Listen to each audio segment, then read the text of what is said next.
Pemirsa, terima kasih pian masih bersama kami. Berita selanjutnya Mahabarakan. Calon Wali Kota Banjarmasin melakukan kunjungan ke Bubuhan pengrajin besi tua di Jalan Queen Selatan, Banjarmasin Barat, jelang tengah hari Rabu 21 Oktober 2020. Bubuhan pekerja pun merasa senang dapat berjumpa langsung dengan sang petahana. Selain itu, paslon nomor 2 ini kemudian berjalan batis mengunjungi rumah-rumah warga lainnya. Calon Wali Kota Banjarmasin Ibnu Sina melakukan kunjungan ke Bubuhan pengrajin besi tua di Jalan Queen Selatan, Banjarmasin Barat, jelang tengah hari Rabu 21 Oktober 2020. Bubuhan pekerja pun merasa senang dapat berjumpa langsung dengan sang petahana. Kawasan ini dapat dikenali dari luar dengan tumpukan beraneka ragam besi wan lainnya. Ibnu Sina tercengang lantaran melihat pengrajin nampak kada kenal lelah bergelut dengan keterampilan yang mereka miliki. Nah, untuk wawancara bagus Del, nih, teguhnya Del.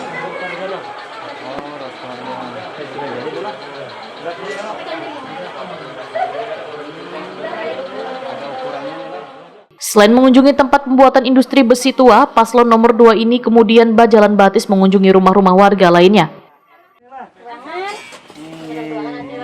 Sorangan. Nah, sini ini kan dapat apa hai juga. Boleh sorangan, Pian? Semangat. Benar berarti. Sudah mulai lagi andem, Pak. Berapa tahun Pian sudah menggali ini? Luar biasa ini. Binaan harusnya dinas Makanya harus dapat bantuan. Perdagin. Bantuan ini. Ulung kan nggak kecil di paling tapi Ini mencetaknya nggak? Kamu cetaknya? pakai tangan. Hah? Itu kok pakai patul, Pak. Kayak tang halus. Kita Tangan pakai alat, ada alat. Jadi jangan no, pakai si mati sudah meninggal gitu kan. Tombong dan menyot. Calon Wali Kota Banjarmasin Ibnu Sina, Wetakoni Prima TV menyatakan industri di kawasan Queen Selatan ini sangat maju karena apapun bisa diolah asalkan ada contohnya. Kedepan pemerintah, ujar Ibnu Sina, perlu memperhatikan keterampilan warga untuk pengembangan usaha pengrajin tersebut. Selain itu, beban pengrajin harus diberikan pembinaan baik dari pemerintah kota maupun pemerintah Provinsi Kalimantan Selatan. ini sengaja agendanya adalah belusukan, memanfaatkan sisa waktu kampanye. Karena memang protokol COVID harus kita jalankan sehingga lebih banyak kita turun ke lapangan. Dan Ulun hari ini berada di salah satu sentral industri rakyat di kawasan Queen Selatan. Yang biasa kita lewat banyak tumpukan-tumpukan besi dan lain sebagainya, ternyata di dalam sini luar biasa. Industrinya maju sekali dan kebanyakan memang dari warga negara lah. Ada yang bawa wasik, ini paku-paku dari barang bekas, termasuk juga yang bawa dandang tadi.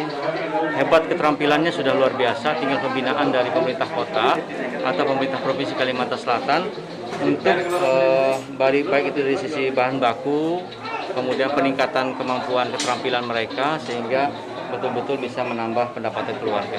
Ulun kaget juga paku-paku besar seperti ini ternyata dihasilkan oleh para pengrajin di sini seperti Pak Halik dan kawan-kawan. Tadi Pak Darlan, Pak Halik, pandai besi, baulah, apa aja bisa diolah asalkan ada contoh. Jadi bahasanya sederhana lah. Apa aja bisa diolah asalkan ada contoh, bisa ditiru. Ibnu Sina berharap usaha bubuhan pengrajin di kawasan Queen Selatan ini akan bertambah majuan menjadi sentral industri rakyat.